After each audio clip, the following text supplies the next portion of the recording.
Partimos, estamos ya en la hora, hemos dejado unos minutos para que se incorporen más, o se incorpore un poco más de público. Muy buenas tardes, la Escuela de Ingeniería Bioquímica de la Universidad Católica de Valparaíso, en Chile, les da la bienvenida y obviamente les agradece, como lo hacemos todos los miércoles, que nos acompañen, que estén con nosotros en estos seminarios. Este es el quinto seminario de esta temporada especial de seminarios online que los profesores de nuestra escuela han preparado para ustedes. Yo quisiera saludar al público presente.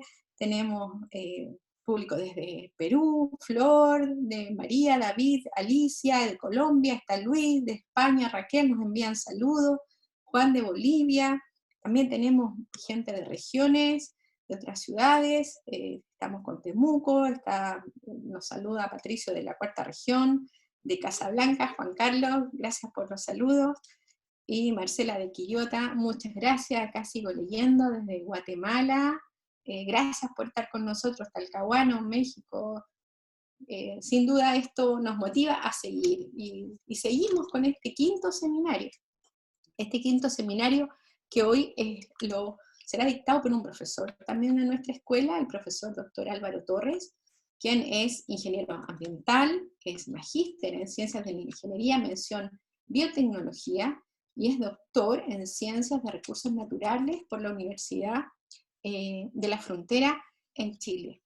Les pido que, como todos los seminarios, nos puedan ir enviando sus preguntas por el chat, y al término de la exposición, esas preguntas serán remitidas al expositor. Bueno, sin más, dejo con ustedes al quinto expositor de esta temporada de seminarios, el doctor Álvaro Torres. Ya, Álvaro. Lorena, muchas gracias. Hola, buenas tardes a cada uno. Muchas gracias por participar de este seminario y de esta presentación. Haré una presentación general acerca del tema de los metales pesados, y también voy a hacer un hincapié especial en investigación que he realizado respecto a usar métodos biológicos para precipitar metales de aguas.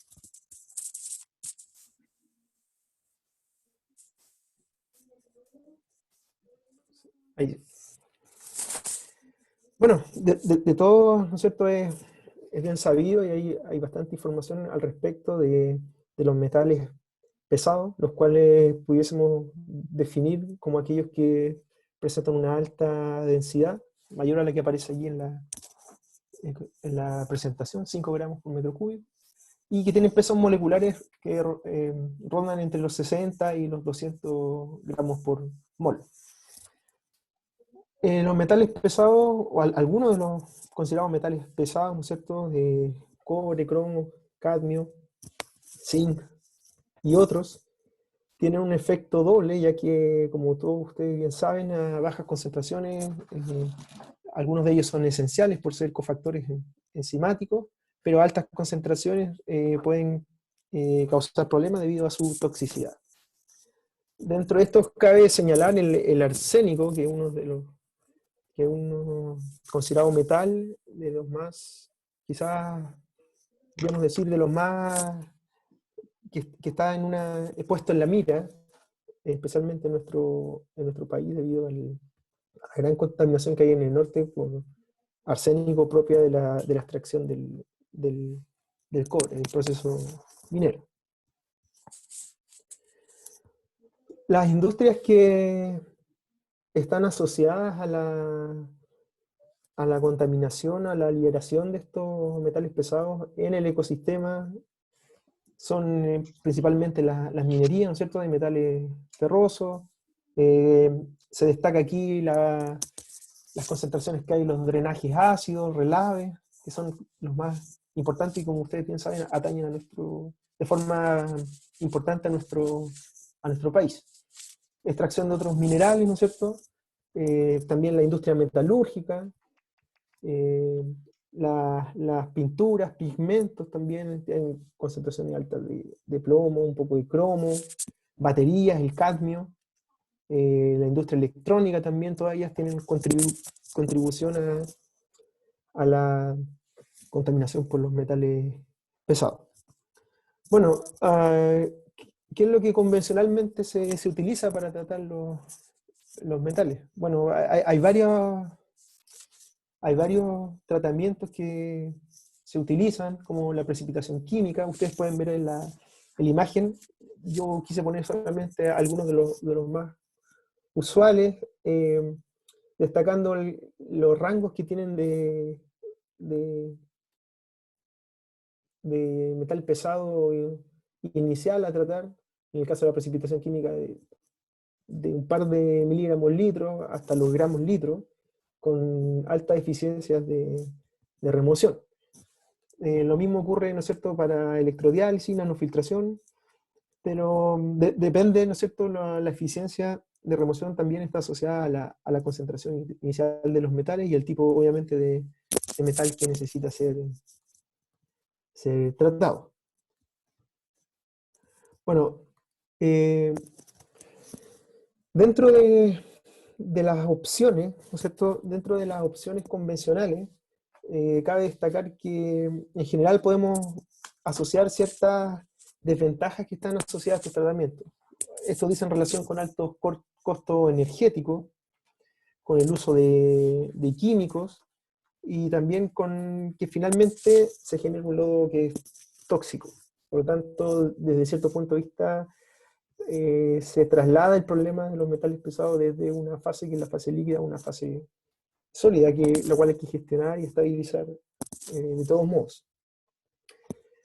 Basado en estos desafíos inconvenientes del tratamiento convencional, nace toda la investigación de los tratamientos asociados a la biotecnología o tratamientos bio.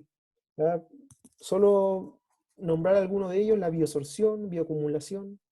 Uno también bien que está más en boga hoy en día es la fitorremediación, y también la remoción de metales pesados mediante la sulfato reducción.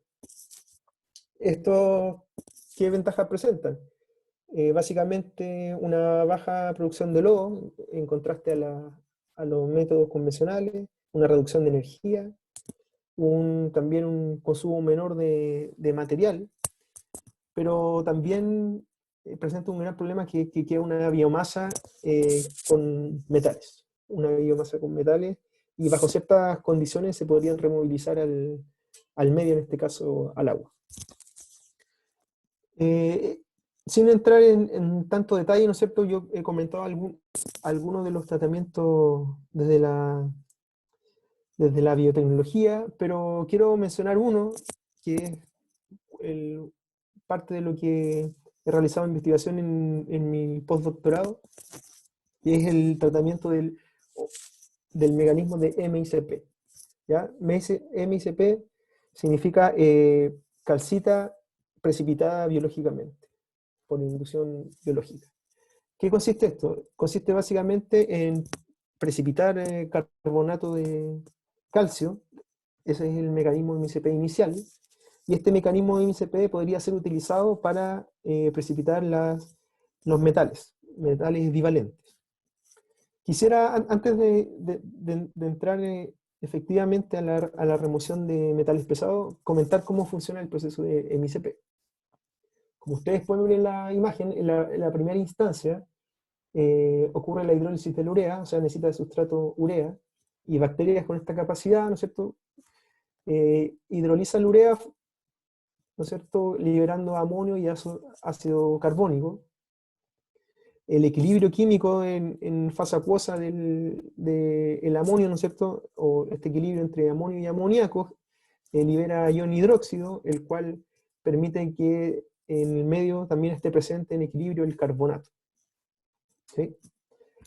Es importante señalar que esta liberación del hidróxido obviamente permite que el pH del ambiente suba, y lo cual propicia la precipitación de los metales pesados. Una vez que ocurre toda esta inducción química, La bacteria tiene un segundo rol, aparte del que vimos en la fase 1 y 2.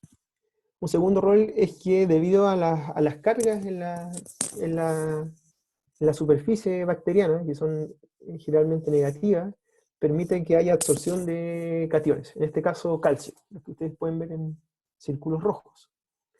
Y también provee el inicio del sitio de nucleación para la precipitación, en este caso de calcita, que es carbonato de calcio. Entonces, desde este punto de vista, por eso que este proceso de MICP se llama una precipitación inducida biológicamente. Podríamos resumir que la bacteria o bacterias con este mecanismo de MICP lo que hacen básicamente es aumentar el pH mediante la hidrólisis de la urea, como también liberando carbonato, que es uno de los sustratos para la precipitación de los carbonatos de calcio o metales. Y por otro lado, físicamente también provee sitios de nucleación para la precipitación de estos carbonatos. Bueno, algunos de los factores que están asociados a este proceso y que gobiernan el proceso son básicamente los cuatro que ustedes pueden ver allí. El primero es el tipo de bacteria, ¿ya? En general hay un alto porcentaje de bacterias que tienen enzimas que hidrolizan la urea, pero también, ¿no es cierto?, se ha realizado bastante investigación asociada a la búsqueda de microorganismos nativos, ya tanto de suelo como de agua, con cierta tolerancia a los metales que también se prevé inicialmente que podría obviamente mejorar bastante la exposición de las bacterias a los metales pesados en cuestión. Una de las bacterias más utilizadas o llamadas bacteria modelo, ¿no es cierto?, es la bacteria Sporosina pastöri. En segundo lugar, las concentraciones de urea y calcio, ya que necesita la urea y también el calcio, en este caso para la precipitación del carbonato de calcio. Se ha encontrado que concentraciones de urea del orden de los 350 milimolar y concentraciones de calcio de 25 a 50 milimolar son óptimas para la producción del carbonato de calcio. El pH también es un factor importante, siendo los valores óptimos entre 6 y 8, 6 y 9, y también la temperatura, que como ustedes saben afecta obviamente tanto la actividad enzimática como también la solubilidad de los compuestos presentes en la fase acuosa. Las temperaturas usualmente utilizadas van del orden de 30 a 37 grados Celsius. La explicación del MICP y cómo esto se relaciona en realidad con los metales, bueno, parte con que el MICP fue aplicado en primera instancia para biocementación y bioconsolidación. Y inicialmente la área de aplicación, el espectro de aplicación se fue expandiendo hacia la reparación de concreto o concreto autosustentable. También bastante investigación se ha dirigido a la capacidad, ¿no es cierto?, mediante este mecanismo de poder secuestrar el CO2, el uso de biocompositos también. Entre 10 a 7 años atrás, se inició exploratoriamente la opción de usar el MICP o esta bioprecipitación como una opción de remover metales para suelos, ¿ya? Para suelos contaminados con metales pesados, especialmente asociados a suelos cercanos, ¿no es cierto?, a industrias mineras o a relaves. Entonces, basado en esta nueva área, ¿no es cierto?, también surgió la idea y la posibilidad de por qué no evaluar la factibilidad o generar una prueba de concepto de este sistema de MICP, pero para aguas. Y en este caso, para aguas en general, contaminadas con metales pesados, y también en un futuro específicamente para drenaje mineros ácidos o otras aguas presentes de la industria minera. Bueno, ¿cómo entonces este MICP se puede asociar a la remoción de metales? básicamente con el reemplazo o la interacción, o la competencia, perdón, entre iones calcio y también los metales divalentes, en este caso plomo, cadmio, cromo, zinc, cobre, etc. Pueden ocurrir dos cosas aquí. La primera es que haya específicamente una precipitación, o sea que se formen carbonatos de los metales, bajo el mismo mecanismo anteriormente mencionado, o que dentro de la estructura de la calcita generada, o sea, el carbonato de calcio, que dentro de la estructura, ¿no es cierto?, también ha atrapado metales, lo cual también constituye una remoción. Entonces, básicamente se pueden dar estas dos opciones que son precipitación o coprecipitación. Bueno, como todo, como toda investigación, siempre hay ciertos desafíos en los procesos. Y basado en algunos estudios preliminares, ¿no es cierto?, se pudieron determinar ciertos factores críticos o desafíos para una correcta implementación del el proceso de MICP a la remoción de metales pesados en agua residual. La primera está asociada al inóculo, ¿no es cierto? Hay varios, la idea aquí, ¿no es cierto?, es hacer screening para poder aislar microorganismos con que tengan capacidad MICP, vamos a llamarla así, y también una tolerancia a los metales en cuestión que se quieren remover. Otro tema importante para la factibilidad está asociado también al uso de los sustratos, como ustedes bien saben y lo dije anteriormente, utiliza urea y calcio, podría no utilizar calcio, depende si es precipitación o coprecipitación, pero eso hay que evaluarlo. Entonces, también uno de los puntos clave de investigación está en cómo reducir el uso de sustrato para hacer esto obviamente mucho más eficiente. Parte de esa respuesta al uso de sustrato puede estar asociada a que en las mismas aguas residuales que se traten podrían haber concentraciones quizás no tan altas de urea que pudiesen mejorar o facilitar la no adición de sustrato urea adicional. Como también unirlo con aguas residuales que tengan ciertas concentraciones de calcio o de urea a fin de poder disminuir los costos asociados a sustrato. Otro inconveniente o desafío en realidad importante está asociado al tema del pH. ¿Ya? En algunos tipos de aguas residuales el pH debiese ser incrementado. Existen, por ejemplo, drenaje ácido, que son casos bien extremos, que tienen pH cerca de 2, 3. Entonces, para poder trabajar se necesitaría un incremento inicial o como un pretratamiento, un incremento inicial de pH, y eso constituye costo de operación, sin duda. Por lo tanto, también se debe evaluar la incorporación del MICP en aguas residuales que presenten pH más ácido. Otro punto importante es la reinoculación, porque como vamos a ver más adelante en una foto, cuando inicia la nucleación, la precipitación, esta ocurre por el exterior de la bacteria, entonces en la formación de cristal, la bacteria queda embebida. Por lo tanto, la bacteria queda en el precipitado y entonces es necesario reinocular el sistema. Eso tiene varias implicancias desde un punto de vista operacional y económico. Por lo tanto, también es uno de los puntos claves que se debe abordar. Y finalmente, un punto no menor, bastante importante, pero que también es posible solucionar, es la liberación de amoníaco.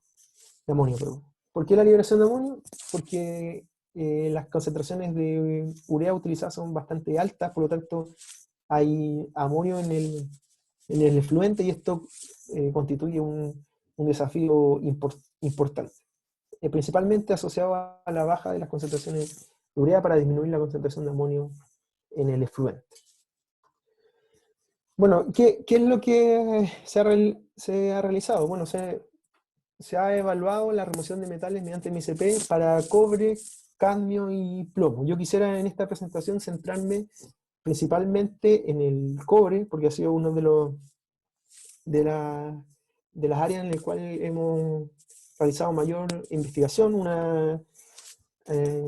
una doctora realizó su tesis doctoral también en la remoción de cobre mediante MICP. Bueno, en primera instancia, ¿qué temáticas o desafíos se abordaron? El primero, relacionado con las bacterias. Se realizaron aislación de bacterias, ¿no es cierto? Como usted puede ver en la imagen, ahí hay varias cepas, ¿no es cierto?, que fueron identificadas tanto morfológicamente, como también caracterizadas desde un punto de vista de MICP. ¿Qué requisitos, por así decirlo, debe cumplir una bacteria para que sea capaz de precipitar metales pesados mediante MICP?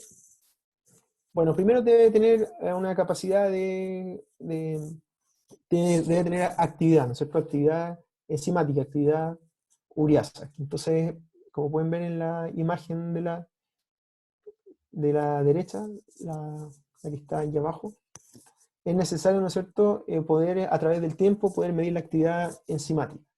Otro aspecto importante también es la producción de calcita, o sea, la capacidad de precipitar, y esa también se mide, la cual, en este caso, para Pasteur y otras cepas que se estudiaron, van del orden, ¿no es cierto?, de los 7 a los 15, perdón, a los 15 miligramos por ml. Un aspecto que no se ha estudiado, pero es interesante saber, es cuál es la composición final que hay del precipitado. Hay eso mediante, ¿no es cierto?, mediciones del carbonato presente en el precipitado, y con balance de masa, ¿no es cierto?, se puede obtener que, en general, para los casos estudiados, ¿no es cierto?, del orden del 75-80% del precipitado corresponde a carbonato, y el resto, ¿no es cierto?, a la célula. Esto es importante porque después, en una aplicación desde el punto de vista de operación, al ver los rendimientos de producto o biomasa, también es interesante evaluar. Se evalúa también el crecimiento y otros aspectos también, como la tolerancia a los diferentes metales. Bueno, lo que ustedes pueden ver aquí es una imagen de SEM, de microscopía electrónica, que muestra la formación del precipitado, la evolución de la formación del precipitado en el tiempo. Podemos ver aquí al día 1, 3 y 5, como aparece en la figura. Y lo que se puede ver básicamente es que inicialmente estos espacios, ¿no es cierto?, que son donde se encuentra la bacteria, va siendo con el tiempo embebida, ¿no es cierto?, hasta la formación de los cristales. Esto es interesante porque esto nos hace volver a tomar como desafío la posibilidad, o la forma, la estrategia de operación al momento de escalar un sistema, para poder hacer reinoculación o buscar la forma de poder proveer estas concentraciones de bacterias necesarias para la precipitación. Bueno, con el cobre lo primero que se hace, ¿no es cierto?, es una prueba de concepto que busca saber si es posible remover cobre. Para eso, en este caso, se utilizaron concentraciones de cobre del orden de 1.46 milimolar. Eso equivale, si no me equivoco, cerca de unos 100 miligramos litro de cobre.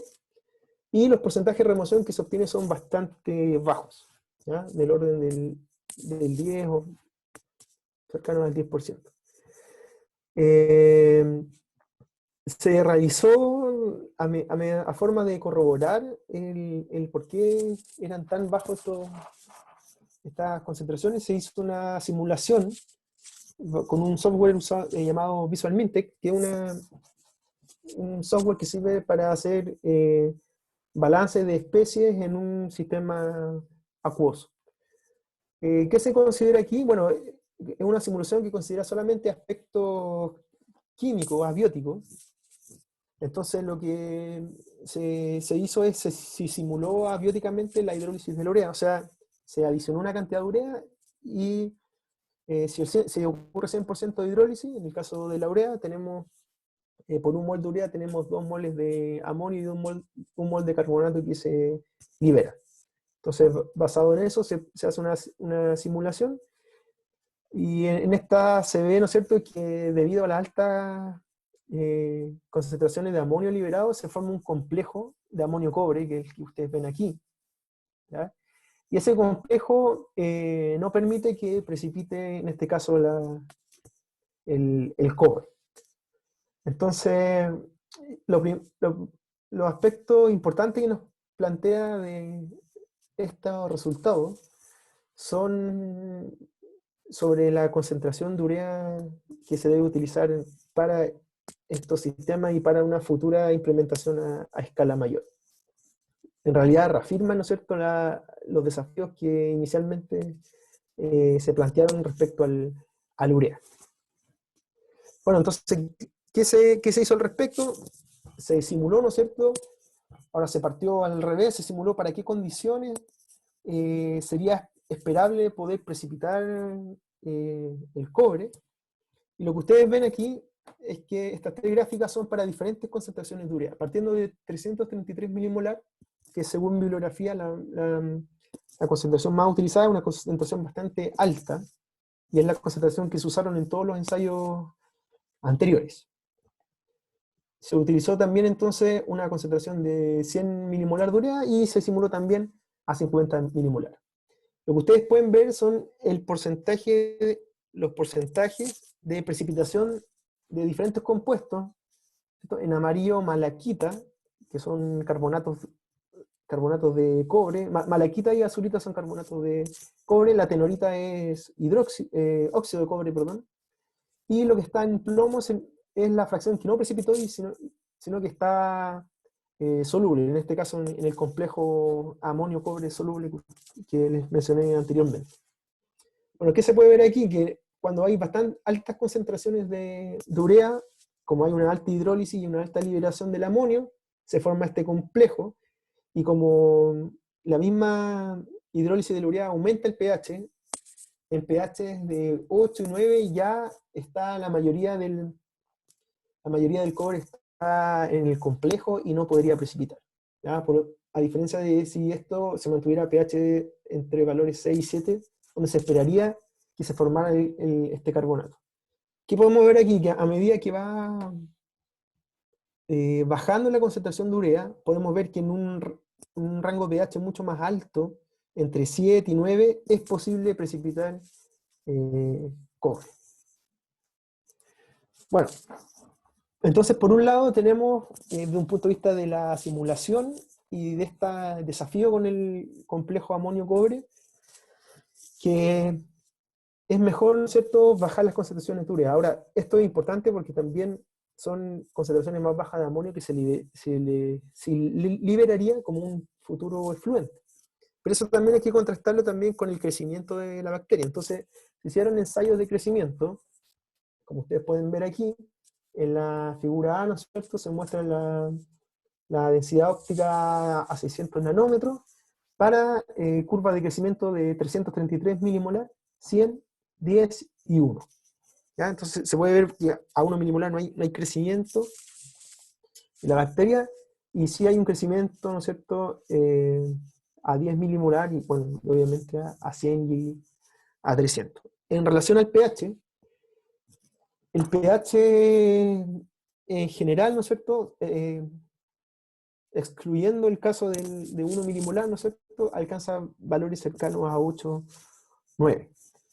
Entonces, cruzando estas dos informaciones, podemos obtener que se puede bajar las concentraciones de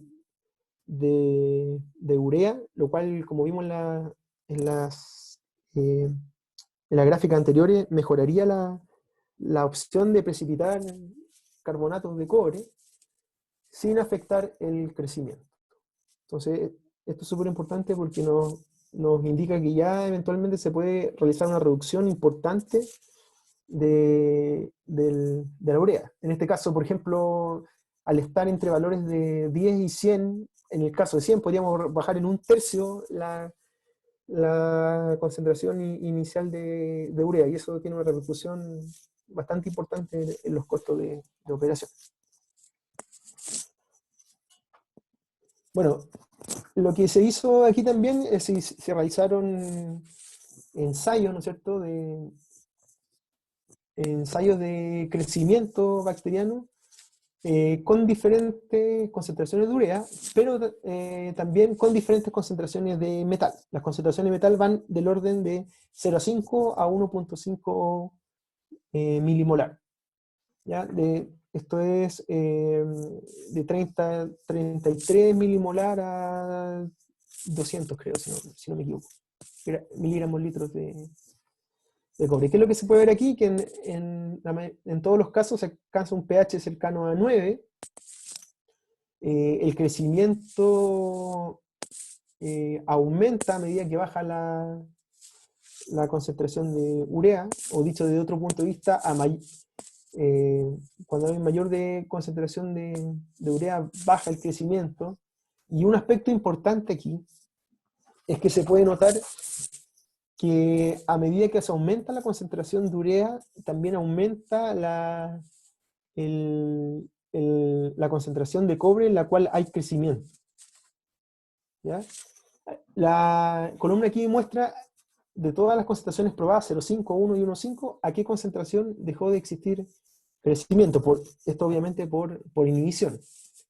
Entonces, también hay una inhibición que se disminuye con altas concentraciones de urea. Hay un compromiso, y eso es básicamente porque la bacteria, al liberar más enzima para la hidrólisis de la misma urea, se libera este amonio que forma este complejo. Entonces hay mucho menos cobre, ¿no es cierto?, que interacciona intracelularmente con la bacteria.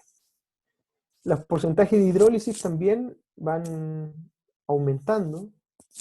Entonces toda esta información nos hace comprender de que hay un compromiso entre la concentración de cobre y el uso de la urea. ¿Ya? Entonces, ¿qué información es relevante e importante? Que esta información nos hace comprender la necesidad de separar en dos etapas el proceso. Una etapa donde haya solo crecimiento, sin la exposición directa al metal pesado, y una segunda etapa donde solamente después de que haya una actividad alta, ¿no es cierto?, en la primera etapa y alto contenido enzimático celular, se generaría la precipitación. De esta forma, ¿no es cierto?, uno podría reducir drásticamente las concentraciones de urea y también un agua residual mucho más limpia en el caso de amonio. Finalmente, solamente quisiera comentar algunos aspectos relevantes que también se están estudiando y prontamente se van a publicar. Uno es el tema del calcio. Es necesario no adicionar calcio, y esa evaluación se tiene que hacer metal por metal. ¿Ya? Otro aspecto interesante es también evaluar si es finalmente la enzima la que provee todo el efecto de precipitación mediante MICP, o también es necesario el uso de la bacteria. ¿Ya? Entonces para eso se hicieron ensayos con bacteria y con un extracto enzimático. Y también se han hecho, ¿no es cierto?, bastantes ensayos asociados a la aislación de bacterias con tolerancia para cadmio y para plomo también. Para cadmio las remociones son mucho más altas, fácilmente se pueden alcanzar remociones del 95%, porque no hay complejos asociados a la liberación del amonio. Y el plomo también se han hecho ensayos con porcentaje de remoción del orden de 50 a 60%.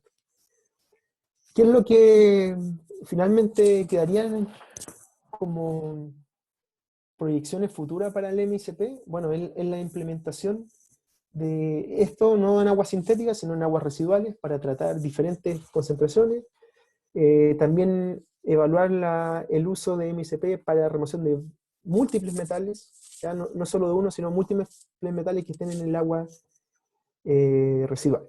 Existen también proyectos asociados al MICP, ¿no es cierto?, que no son con aguas residuales, pero sí son para tratamiento relave. La escuela profesora D. Jason también, junto a la profesora Lorena Jorquera, están trabajando en proyectos que están asociados al uso de MICP con funciones de barrera física, ¿ya? Para que el relave finalmente en la primera capa, ¿no es cierto?, se pueda generar un carbonato de calcio y que impida, por ejemplo, que el polvo en suspensión pueda ser emitido a la atmósfera. También, ¿no es cierto?, hay estudiantes de doctorado que están de la escuela que van a trabajar en ese proyecto. También hay alumnos, ¿no es cierto?, que en un futuro van a trabajar en estas temáticas. Bueno, les agradezco por su atención y también si tienen cualquier duda o consulta, por favor, la pueden realizar. Muchas gracias. Muchas gracias, Álvaro, por tu presentación. Hay varias preguntas, pero voy a partir yo haciendo una. Mira, cuando comentaste respecto al estudio de los microorganismos que estaban involucrados, pusiste unas caracterizaciones. Una caracterización era cuantificar la actividad ureasa de los microorganismos. Sí. Pero otra que me llamó mucho la atención y que te quería pedir si nos puedes contar un poquito de qué se trata, es respecto a la capacidad de precipitación que le llamaste. Sí. Ese aspecto está asociado también como lo dije, a aspectos físicos. La bacteria necesita también proveer de estos sitios de nucleación basados en el potencial, perdón, en la carga que tenga el exterior, ¿no es cierto?, de la pared de la célula. Por lo tanto, eso también se evalúa. No solamente la capacidad de tener la enzima, sino también de proveer estos sitios de nucleación. Y eso se mide de forma indirecta también, basado en el carbonato de calcio que se produce. Esto porque inicialmente el MSP se prueba como un biocementante, como un productor de calcita, de carbonato de calcio. Por lo tanto, por eso es indispensable uno de esos valores. Solo mencionar que para el caso de los metales pesados también es importante evaluar la tolerancia de los metales, ¿ya? Para aplicaciones in situ, por ejemplo, o especialmente para aplicaciones a suelo, que es una de las áreas que si bien no es la que nosotros estudiamos, pero sí que donde se inició el tema del MSP como remoción de metales. Gracias, Álvaro. Entonces voy a empezar a hacer las preguntas que nos han llegado desde el público, ¿ya? Primera pregunta es, ¿la efectividad de los tratamientos de metales pesados es mejor a mayor o menor concentración del contaminante inicial? Ya, en general, en el caso del MSP es mejor a menores concentraciones porque está asociado al tema de la tolerancia. ¿Por qué? Porque inicialmente se pensó en un sistema de una etapa, donde la bacteria crecía mientras en un medio con el metal pesado y en el mismo crecimiento se generaba la precipitación. En el caso de lo que nosotros hemos visto, con toda esta investigación que nos direccionan hacia llevar a 2 etapas el sistema, básicamente uno podría tratar concentraciones más altas, porque ya hay una etapa, una primera etapa donde uno asegura, por así decirlo, un pool enzimático, una concentración alta de enzima y de bacteria, y después solamente ocurriría en una segunda etapa una reacción química, no mediada por bacteria, donde se une el carbonato al metal y precipita. Por lo tanto, podría eventualmente ser usado para concentraciones más altas, con un porcentaje de eficiencia que depende mucho de los metales. Ya el caso que vimos del cobre es un caso bien especial por este complejo que se forma, pero para el cadmio fácilmente 95, 98%, como hemos visto en laboratorio. Gracias, Álvaro. Mira, otra pregunta tenía que ver con en qué condiciones de pH y potencial de oxidación se dan las reacciones planteadas. Esta pregunta salió bien al inicio de tu presentación. Ya. Bueno, el tema de pH es un tema bien, bien importante. El óptimo para las enzimas ureasas y para la precipitación está del orden de 6 a 10, es un rango bien amplio. es muy dependiente también del mineral que uno quiera. En el caso del cobre hay varios carbonatos, está la malaquita, la azurita, hay tenorita, que son otros óxidos, entonces depende un poco también del mineral. La elección del mineral está asociada también a temas ah, que tienen que ver con la estabilidad del mineral. Eso se puede saber mediante la constante del producto solubilidad, lo cual da un indicio de la facilidad o no, dicho de una forma bien sencilla, de la facilidad o no de precipitar de un compuesto. Entonces, lo que se espera es que precipiten eh, minerales que tengan un valor más bajo, por lo cual es mucho más fácil que precipiten. En el caso de los carbonatos tienen un KPS del orden de 10 a la menos 9, 10 a la menos 12. Por lo tanto, ese es un argumento para que su estabilidad sea mucho más alta comparado con otro tipo de minerales. Ok. Mira, otra pregunta, nos dicen, ¿cuáles son los microorganismos que se ven más promisorios hasta el momento para implementar esta tecnología? ¿Y cuáles son las características críticas que debe tener el microorganismo para la MICP? Ya. Eh, bueno, si hablamos de uno de los microorganismos, es la Sporosacina pasteri, ya que es bien estudiada, tiene esta capacidad de precipitar la calcita, como también de hidrolizar, ¿no es cierto?, la urea por la liberación de la enzima ureasa. Eh, si hablamos de metales en sí, ¿no es cierto?, idealmente debiesen ser bacterias que estuvieran en medios con presencia de metales, ¿ya? Por tema de que ya existen mecanismos de defensa, ciertas tolerancias a los metales. Entonces, el ideal sería que para cada caso, ¿no es cierto?, se debiese obtener el microorganismo o aislar microorganismos del mismo medio, lo cual permitiría a la larga que fuera mucho más rápida o mucho más efectiva la remoción del metal en cuestión. Y sobre los parámetros críticos, bueno, los parámetros necesarios son actividad, eh, actividad ureasa y precipitación de calcita y tolerancia a metal. Eso podríamos decir que son los requisitos de una bacteria que tenga perfil para poder precipitar metales pesados, bajo este mecanismo. Nos preguntan también cuál es el nivel de madurez de esta tecnología.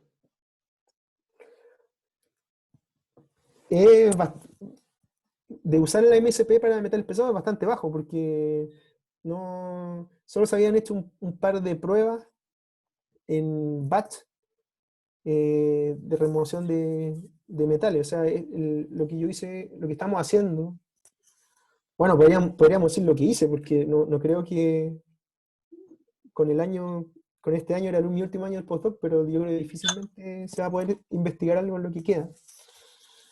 Eh, ba- Básicamente no se había hecho nada fuera de los batch, ni de buscar mecanismos, de buscar explicaciones a las remociones. Entonces es bastante nueva. Podríamos decir que esto es la investigación es una prueba de concepto para evaluar la factibilidad de la idea. Entonces, de aquí a llegar a una tecnología madura, bueno, falta bastante.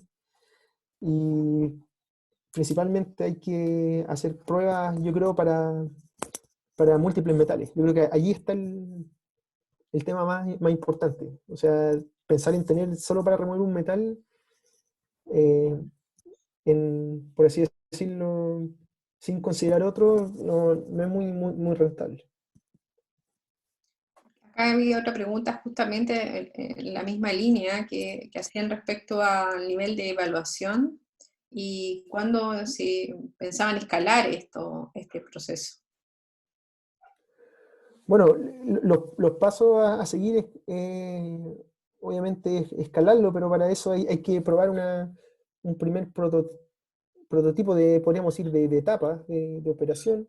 Y eso se está realizando con agua sintética, ¿ya? El ideal sería probarlo en condiciones eh, no en condiciones, perdón, con efluentes, por ejemplo, como quizás algunos efluentes de industria minera que no tuvieran pH tan bajos para eliminar esta primera etapa de pretratar para aumentar el pH.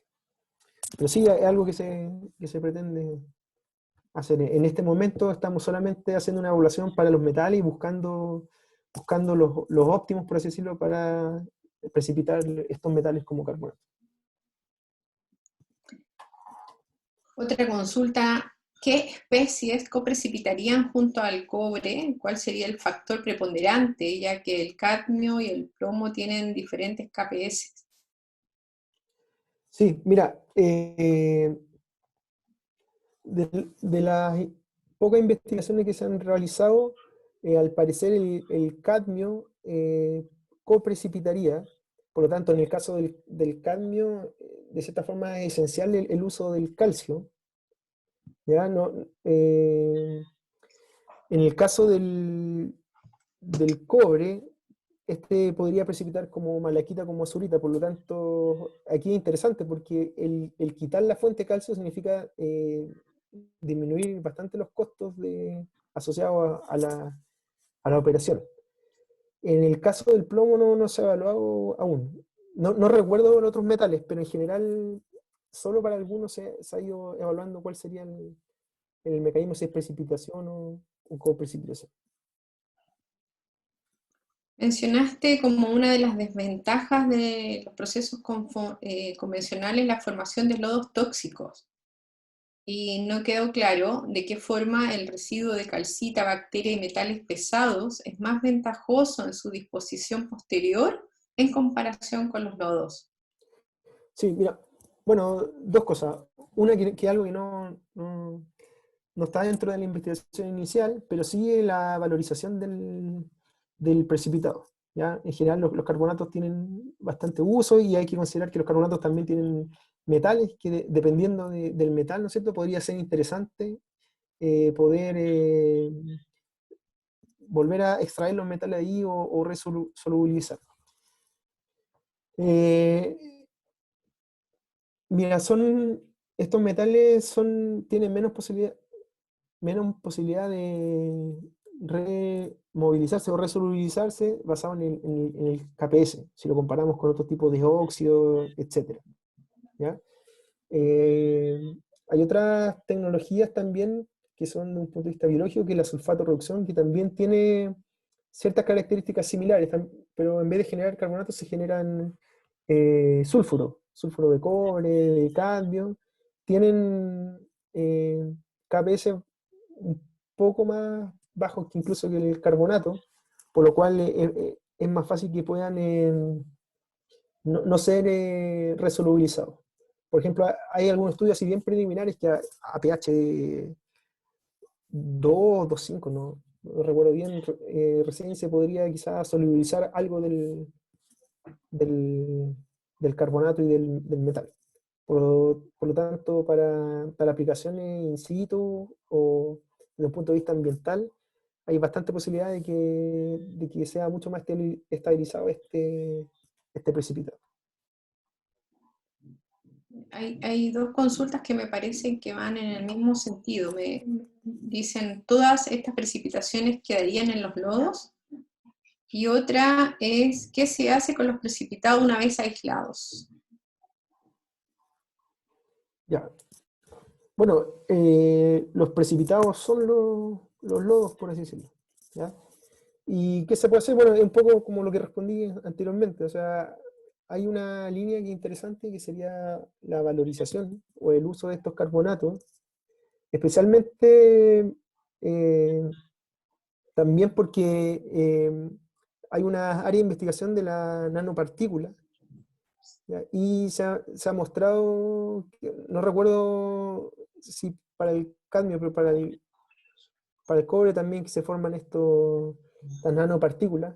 Entonces se podrían usar este MSP también para extraer estas nanopartículas y con los usos que tienen como tal, como nanopartículas, bueno, tienen demás.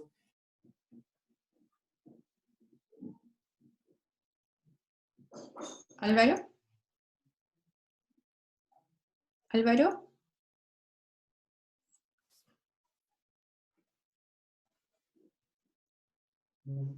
Creo que se interrumpió la Sí, comunicación. Álvaro, sí, ahí sí te escucho. eh, mira, otra pregunta. Dice, ¿crees que es factible recombinar dos tipos de técnicas? Por ejemplo, utilizar bacterias oxidantes de hierro para biolixiviar y precipitar cobre y zinc y hacer que el pH aumente para luego utilizar estas MICP y así poder precipitar otro tipo de minerales y con otras condiciones de pH óptimas para estas bacterias? Sin duda, sin duda se podría eh, utilizar, especialmente considerando que, bueno, entiendo que la pregunta ahí está asociada a la biolixiviación, a la industria minera, entonces allí es mucho más crítico el pH de las aguas residuales. Por lo tanto, asociar así en un sistema para aumentar el pH me parece bien. Hay que estudiarlo también porque no, hay que ver la presencia de otros elementos en el MICP, cómo puede interferir. Pero también es necesario estudiar la tolerancia de esta bacteria a los metales, porque estamos hablando de concentraciones bastante altas ya en ese proceso especial que es de biolixidación, que a diferencia de un agua residual que puede tener concentraciones un poquito más bajas. Las zonas donde descargan los relaves de las minas. ¿Qué manejo se espera que se haga en el tiempo con esas zonas? Esa es una pregunta muy buena, ¿eh? Porque básicamente es poco lo que el manejo que hay, ¿no es cierto? Todos hemos visto en televisión, por ejemplo, o noticias donde siempre se está indicando al tema de los relaves como un potencial contaminante bien amplio. Bueno, se espera, ¿no es cierto?, que aumente la gestión de estos relaves. Si no me equivoco, podría decir un tercio, un cuarto de los relaves en Chile que son efectivamente gestionados, los demás están abandonados y hay bastante problemas asociados. Como les comentaba, uno de los que se pretende evaluar en la escuela y en el doctorado está asociado a los polvos en suspensión que se emiten a la atmósfera y cómo este MSP podría ayudar generando unas capas superficiales que sean una barrera física para esto. Pero hay otras iniciativas que se han realizado, por ejemplo, asociadas a fitorremediación. eh, hay, hay bastante de eso también. Yo desconozco específicamente cuáles otras, pero sí de lo que conozco, fitorremediación es una de las que se está utilizando. Básicamente es plantar ahí arriba del relave ciertos vegetales que permitan, ¿no es cierto?, una bioacumulación de los metales pesados. Preguntan cuál sería la gestión final del efluente con el precipitado. ¿Tendría algún valor comercial o se podría aplicar en suelos, por ejemplo? Mira, eso, bueno, la gestión, obviamente el efluente, hay una etapa, ¿no es cierto?, de sedimentar, donde el precipitado tiene que decantar y después, ¿no es cierto?, se podría liberar, pero hay que considerar en este caso el MSP las concentraciones de amonio. Por eso que si ustedes se dieron cuenta, la búsqueda o la investigación que nosotros realizamos, gran parte se enfocó en el tema de la urea, porque bajando la urea uno baja el amonio. Entonces, para poder descargar el agua residual hay que tener consideraciones de ese tipo, especialmente en las concentraciones de amonio. De metales no, porque se espera que la precipitación sea del orden de 80-90%, por lo tanto, dependiendo de la condición, podría descargarse con ciertas concentraciones bajísimas de metal. Sobre el uso, bueno, es como lo que hemos hablado, de que hay que buscar el uso potencial, podría ser usado en suelo, sí, podría ser usado en suelo. Yo desconozco en el tema de suelo también si la pregunta va asociada a que un suelo, no sé, de tipo agrícola, no sé, bueno, pero sí, potencialmente sí podría. Hay que hacer evaluaciones de las características del precipitado también. Pero es en realidad, para ser bien sincero, no es un tema como que nosotros hemos abordado. Y la última pregunta, ¿solo se han evaluado bacterias o hay algún género de microalgas en su estudio? Eh, Se han hecho evaluaciones de hongos. Hay una, por así decirlo, hay una fracción de la investigación en los metales pesados con MICP que ha ido a la remediación de suelos contaminados con hongos, con metales. También han tenido un porcentaje de remoción bastante alto. Con microalgas, bueno, yo presenté un proyecto y también queremos presentar otro a hacer bioprecipitación con microalgas. Y eso básicamente porque la microalga, como tiene una actividad fotosintética está en equilibrio el SO2 en el medio con el carbonato, parte de ese carbonato se puede utilizar con la microalga en presencia de los metales para precipitar sin tener que pasar por en la etapa de la hidrólisis de la urea. Entonces, en el medio, por la actividad fotosintética, aumenta el pH. Entonces, ya tenemos, por así decirlo, el microambiente de un pH para la precipitación y del carbonato de la fotosíntesis con el metal se podrían generar estos carbonatos de cobre, carbonatos de cadmio, precipitándolo y eliminando el problema del amonio. Así que también eventualmente podría utilizarse, nosotros lo estamos considerando, así que esperemos que podamos también avanzar en esa línea. Ok, Álvaro, muchas gracias por tu seminario, por las respuestas a las preguntas del público. Quedan preguntas por responder. Como lo hemos venido haciendo en los seminarios anteriores, yo les he pedido a los profesores que han dictado los seminarios que por favor se comuniquen, que se contacten con el público que dejó preguntas y que en estos momentos no las pudimos hacer, para que les envíen por mail las respuestas. Yo quiero agradecer las preguntas que se van haciendo, los comentarios también. Álvaro, por ahí te pidieron también algunas publicaciones que yo creo que también es fácil poder compartirlas con Sí, el sí. público presente. Y de nuevo, por supuesto, agradecer tu participación y agradecer al público presente por estar con nosotros. Bueno, vamos finalizando el seminario del día de hoy y como lo hemos hecho todos los miércoles, tengo que también invitarlos a participar del siguiente seminario. Álvaro, ahí si me compartes la imagen del próximo seminario. Eh, eh, el próximo seminario será presentado por una profesora de la Escuela de Ingeniería Bioquímica, la profesora Carmina Otone.